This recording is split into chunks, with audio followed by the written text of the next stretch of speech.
Hello दोस्तों आज एक मस्ट इम्पोर्टेंट टॉपिक जो हमारा होता है स्कैफोल्डिंग, उसके बारे में हम बात करेंगे। उसका मस्ट इम्पोर्टेंट क्वेश्चंस आंसर्स क्या होते हैं। जब मैं सऊदी और दुबई के इंटरव्यू दे रहा था, उस इंटरव्यू में कौन कौन सा जो स्कैफोल्डिंग जो हमारा टॉपिक है उससे क्वेश्चंस पूछे जाते थे। इन माई एक्सपीरियंस में आपको ये बताऊंगा स्कैफोल्डिंग का जो मस्ट इम्पोर्टेंट टॉपिक क्या होता है, जो क्वेश्चन क्या होता है, आंसर्स क्या होता है आपके इंटरव्यू। इसमें हम सबसे पहले देखेंगे स्कैफोल्डिंग क्या होता है, स्कैफोल्डिंग कितने टाइप्स के होते हैं, स्कैफोल्डिंग में हेजर्स क्या होता है, स्कैफोल्डिंग का सेफ्टी मेजर्स क्या होता है, हम स्कैफोल्डिंग में टैग क्यों यूज करते हैं, स्कैफोल्डिंग का लोड कैपेसिटी कितना होता है। इस पूरी डिटेल्स में हम देखेंगे, आप वीडियो में लास्ट तक बने रहें। दोस्तों सबसे पहले हमारा स्कैफोल्डिंग क्या होता है। Scaffolding is an elevated temporary working platform या structure which is used to support workers and material during constructions, repairs and maintenance. जो हमारा स्कैफोल्डिंग होता है वो एक टेम्पोररी वर्किंग प्लेटफॉर्म होता है जिसका यूज हम मटेरियल को, वर्कर को सपोर्ट करने के लिए बनाते हैं। यानी कि जब भी कोई हाइट पे काम करना होता है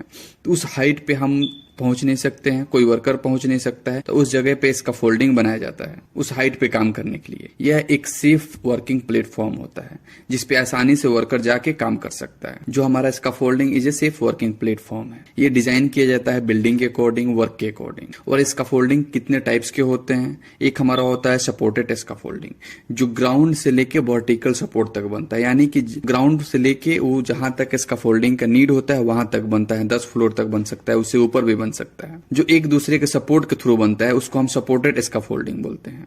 एंड सेकंड होता है हमारा सस्पेंडेड स्कैफोल्डिंग। दोस्तों सस्पेंडेड स्कैफोल्डिंग उसे कहते हैं जो रोप और केबल्स के थ्रू उसके सस्पेंड करके वर्कर काम करते हैं, उस पर लटक के काम करते हैं। यानी कि कोई भी ऐसी जगह पे विंडो इंस्टॉलेशन करना हो, क्लीनिंग करना हो, कोई लाइटिंग लगाना हो, तो उस जगह पे हम स्कैफोल्डिंग को नहीं बना सकते हैं। तो उस जगह पे हम एक सस्पेंडेड स्कैफोल्डिंग यूज करके वहां पे वर्कर काम कर सकते हैं। उसके बाद हमारा होता है एक मोबाइल स्कैफोल्डिंग। मोबाइल स्कैफोल्डिंग दोस्तों जो मूवेबल होता है उसमें जो होता है व्हील होता है, जो एक जगह से दूसरी जगह उसको हम आसानी से लेके जा सकते हैं, एक जगह से दूसरी जगह से काम कर सकते हैं, उसको हम मोबाइल स्कैफोल्डिंग बोलते हैं। एंड हमारा फोर्थ नंबर होता है ट्यूब एंड कॉपलर स्कैफोल्डिंग। अब इस देख सकते हैं इस पिक्चर में जो एक कॉपलर के थ्रू जो हम स्कैफोल्डिंग बनाते हैं उसको हम ट्यूब एंड कॉपलर स्कैफोल्डिंग बोलते हैं। एंड हमारा फिफ्थ होता है एक कैंडिलीवर स्कैफोल्डिंग। दोस्तों कैंडिलीवर स्कैफोल्डिंग का एक सपोर्ट होता है, वो एक ही सपोर्ट होता है उसका। यानी कि फॉर एग्जांपल आप ये समझ सकते हैं, जब भी हमारा एक कंक्रीट होता है रूफ का, यानी कि एक छत की ढलाई होती है, उसमें जो गैलरी निकलता है वो 3 फीट 4 फीट बाहर की तरफ निकला रहता है और उसका सपोर्ट ओनली अपने एक छत के थ्रू होता है, एक दीवार के थ्रू होता है। तो इस वीडियो में आप देख सकते हैं, इसमें जो एक फोटो है वो एक स्कैफोल्डिंग के सपोर्ट से जो बाहर की तरफ निकला हुआ है, उसका जो टॉप निकला हुआ है और उसके नीचे जस्ट प्लेटफॉर्म के नीचे उसको सपोर्ट दिया गया है। उसका सपोर्ट ग्राउंड से नहीं है। जो स्कैफोल्डिंग एक दूसरे के सपोर्ट से बाहर की तरफ निकला होता है उसको हम कैंडिलीवर स्कैफोल्डिंग बोलते हैं। एंड हमारा लास्ट क्या होता है फ्रेम स्कैफोल्डिंग। फ्रेम स्कैफोल्डिंग दोस्तों पहले से स्ट्रक किया जाता है, फ्रेम को पहले से बना के रखा जाता है क्विक असेंबल के लिए। यानी कि कहीं स्कैफोल्डिंग का काम करना है, वहां पे जल्दी उसको काम करने के लिए, जल्दी स्कैफोल्डिंग बनाने के लिए वहां पे हम एक फ्रेम स्कैफोल्डिंग का यूज करते हैं। तो ये था हमारा टाइप्स ऑफ स्कैफोल्डिंग। उसके बाद हम देखेंगे क्या क्या कॉमन हजार्ड हो सकता है एसोसिएट विद स्कैफोल्डिंग, जिसमें हमारा सबसे पहला होता है फॉल फ्रॉम हाइट से गिर जाना ड्यू टू लेक ऑफ गार्डरेल्स और पीपीज। यानी कि जो प्लेटफॉर्म पर वर्कर काम कर रहे हैं उस पे से गिर जाना, वहां पे गार्डरेल्स नहीं है, वहां पे पीपीज यूज नहीं कर रहे हैं। एंड सेकेंड होता है scaffolding collapse cause by improper assemble, overloading और वीक फाउंडेशन।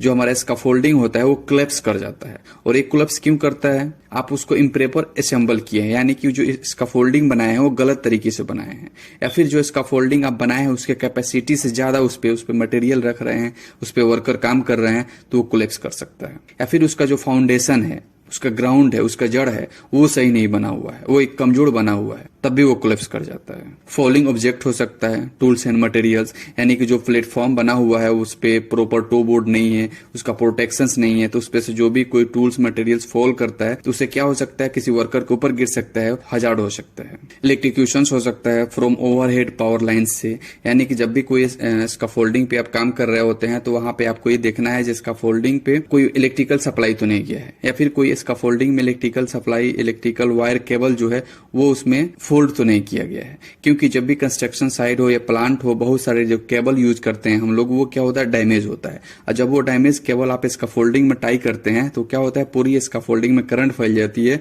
और जो उस पे बंदे काम कर रहे होते हैं उसको इलेक्ट्रोक्यूशन हो सकता है, स्लिप एंड ट्रिप्स हजार्ड हो सकता है, वेट और कल्टर्ड जो हमारा होता है प्लेटफॉर्म से। यानी कि जो प्लेटफॉर्म स्कैफोल्डिंग प्लेटफॉर्म बनाया गया है उस पे आप वेट है वो गीला गीला सा है, उस पे कंक्रीट मटेरियल्स है, उस पे वाटर गिरा हुआ है, उस पे कोई भी ऐसा जो केमिकल्स गिरा हुआ है, तो वो क्या हो सकता है, उस पे स्लिप ट्रिप्स हो सकते हैं। ये हमारा क्या था, ये हमारा जो स्कैफोल्डिंग का ये कॉमन हैजर्ड्स था, जिसको आप किसी भी इंटरव्यू में या कोई भी आपसे पूछता है स्कैफोल्डिंग हैजर्ड्स क्या होता है उसको बता सकते। यानी फॉर एग्जांपल आप एक सेफ्टी प्रोफेशनल हैं, अगर आपसे कोई पूछता है जब हम स्कैफोल्डिंग पे काम करने के लिए जा रहे हैं तो उसका क्या क्या सेफ्टी प्रिकॉशन होगा, तो ये आपको 100% ये पता होना चाहिए जिस स्कैफोल्डिंग का क्या क्या सेफ्टी प्रिकॉशन होगा, और हम उसको इंस्पेक्शन करेंगे तो क्या क्या हम चेक करेंगे। सबसे पहले scaffolding must be erected and altered and dismantle by trained competent personal.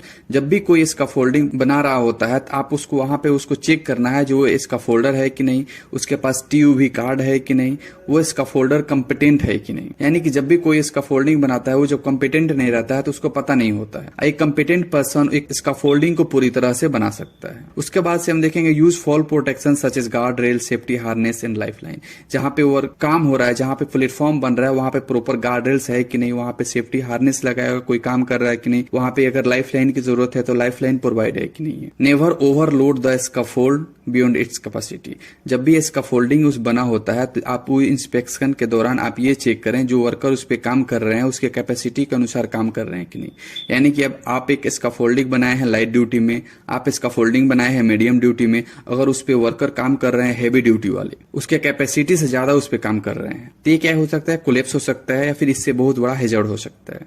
Regular inspection before use and after any modification. जब भी स्कैफोल्डिंग में कोई भी ऐसा चेंजेस आता है आप उसको इंस्पेक्शंस करें, उसको चेक करें, या फिर ये किसी इसका कॉम्पिटेंट स्कैफोल्डिंग सुपरवाइजर्स के थ्रू चेक करें। Check stable ground and use base plate and sole boards. जब स्कैफोल्डिंग इरेक्ट होता है, स्कैफोल्डिंग को बनाया जाता है, तो आप वहां के जो स्टेबल ग्राउंड है उसको चेक करें, वहां पे मड सोइल बेस प्लेट लगा है कि नहीं है उसको चेक करें, उसको लगवाएं वहां पे। Keep scaffolds free from debris, materials that can cause trips and falls।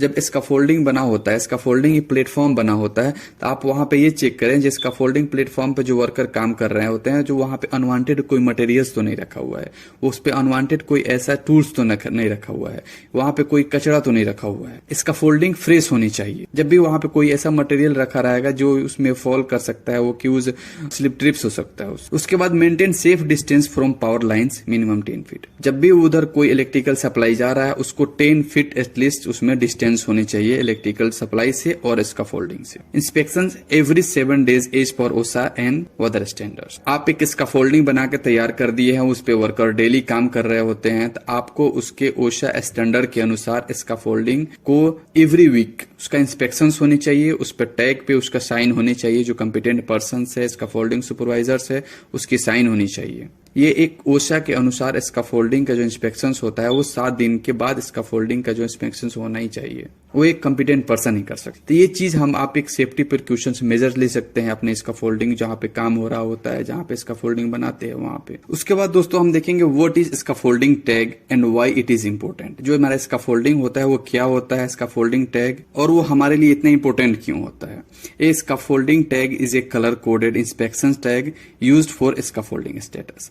यानी कि जो हमारा स्कैफोल्डिंग टैग होता है वो एक कलर कोडेड स्टेटस है जिसको हम देख के उस स्कैफोल्डिंग पे काम कर सकते हैं या फिर नहीं कर सकते हैं। वो स्कैफोल्डिंग स्टेटस के बारे में बताता है। इसमें से हम बात करेंगे ग्रीन टैग। ग्रीन टैग में क्या होता है, scaffolding is safe to use, यानी कि स्कैफोल्डिंग पूरी तरह से कंप्लीट है, आप इसको यूज कर सकते हैं या फिर कोई भी वर्कर इस पे जाके काम कर सकते हैं। एंड येलो टैग क्या होता है, yellow tag is scaffolding is under working या स्पेसिफिक रिस्ट्रिक्शंस। स्कैफोल्डिंग जो है वो वर्किंग है, वो इरेक्शन हो रहा है या डिसमेंटल हो रहा है, या फिर अगर इरेक्शन डिसमेंटल हो चुका है तो वो उस पे कॉम्पिटेंट पर्सन आके उस पे इंस्पेक्शंस करके उस पे अभी तक साइन नहीं किया गया है।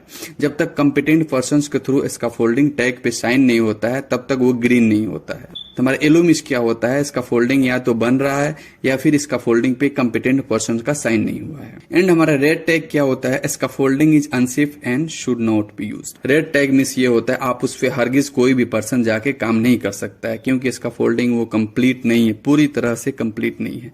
रेड टैग मींस होता है आपको 100% इस पे जाके कोई भी पर्सन काम नहीं कर सकता है। वो इसका फोल्डर जाके उसको उसमें जो कमी है जो उसको बनाना है या फिर उसको इरेक्ट करना है, डिसमेंटल करना है, वो कर सकता है ओनली इसका फोल्डर। वैसे कोई वर्कर को उस पर अलाउ नहीं होता है। उसके बाद दोस्तों हमारा इसका फोल्डिंग का जो लोड कैपेसिटी क्या होता है, सेफ वर्किंग लोड, ये क्या होता है। Safe working load depend on the design and type of scaffolding. जो हमारा सेफ वर्किंग लोड होता है, स्कैफोल्डिंग का कैपेसिटी होता है, ये डिपेंड करता है टाइप ऑफ डिजाइन इसका, बिल्डिंग का, हम किस प्रकार के इसका फोल्डिंग बना रहे हैं, कहाँ पे हमको यूज करना है। इसका 3 मेन लोड कैटेगरीज होता है, जिसमें फर्स्ट होता है लाइट ड्यूटी जो 120 kg पर मीटर स्क्वायर होता है। ये for painting and light work के लिए होता है, यानी कि दोस्तों ये एक छोटा सा काम के लिए बनाया जाता है जिसके इसके कैपेसिटी कम होती है। एंड हमारा सेकेंड होता है मीडियम ड्यूटी। ये 240 kg जो होता है मीटर स्क्वायर का होता है, जो ब्रिक लेइंग हेवियर वर्क के लिए होता है। आप एक मीडियम ड्यूटी में इसका फोल्डिंग बना के एक नॉर्मल काम को कर सकते हैं। हमारा एक थर्ड होता है हेवी ड्यूटी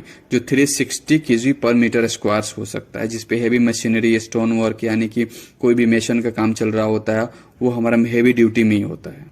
उस पर आप कोई भी मटेरियल रख सकते हैं, कोई भी आप उस पर टूल्स रख सकते हैं। उस पर हेवी ड्यूटी में जब भी इसका फोल्डिंग बना होता है तो उसके अकॉर्डिंग वो उसका पूरा इंस्पेक्शन होता है, उसके अकॉर्डिंग पूरा उसको प्लेइंग प्रोवाइड किया जाता है और इस पे बंदे जाके आसानी से काम कर सकते हैं। तो ये था हमारा जो एक लाइट ड्यूटी होता है, एक मीडियम ड्यूटी होता है, एक हेवी ड्यूटी होता है।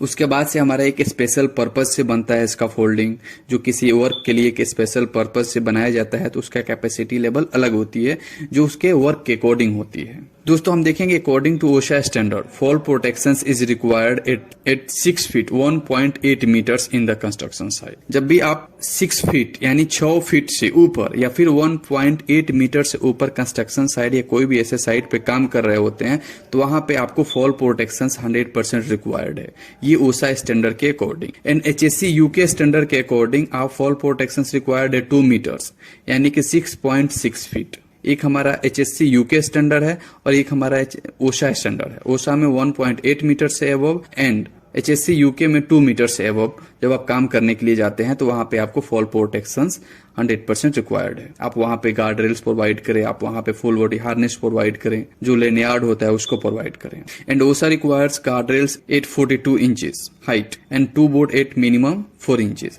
यानी कि जो आप वहां पे टॉप रेल, मिड रेल सब प्रोवाइड होता है, तो आप उसको इंश्योर करें जो वो एटलीस्ट 42 इंचेस है कि नहीं है, जो टॉप रेल होता है। यानी 42 इंचेस ये ओशा के अकॉर्डिंग है। और उसमें जो 2 बोर्ड लगा होता है वो मिनिमम 3 इंचेस से एबव होनी चाहिए, यानी कि 3 इंच से कम नहीं होनी चाहिए। उससे एबव हो सकता है लेकिन उससे कम नहीं हो सकता है।